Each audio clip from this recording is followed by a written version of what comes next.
నువ్వు అనుకుంటే దేన్నైనా సాధించగలవు అన్న మాట ఉంది చూసారు, అది నిజమేనండి. ఎందుకంటే మా ఆయన కోసం వంటరాని నేను ఫస్ట్ టైం గోధుమ పిండితో కేక్ చేశాను అనమాట. యాక్చువల్గా ఎప్పుడు మా అత్తయ్య వండి పెడుతుంటే మా ఆయన పక్కనే కూర్చొని మంచిగా లాగించేస్తూ ఉంటాను. బట్ ఈరోజు స్పెషల్ ఏంటంటే మా పెళ్ళి మంత్లీ యానివర్సరీ చేసుకుంటున్నాను అనమాట. ఏమని చెప్పండి, ఆడవాళ్ళకి ఎప్పుడు ఏది అనిపిస్తే అది చేసేయాలి, లేదంటే మనశ్శాంతి ఉండదు కదా. సో మా ఆయన నువ్వు వంట ఎప్పుడు నేర్చుకుంటావు, నీ చేతి వంట తినాలని ఉంది అన్నాడు.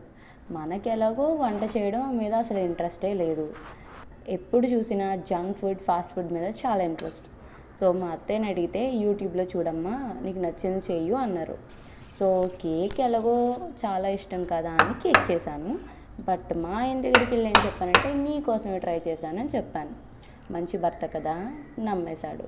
కానీ నిజానికి నేను మా ఆయన కోసమే చేశాను, నా కోసం కూడా చేసుకున్నాను. బట్ ఫస్ట్ ప్రయారిటీ తనే అనమాట.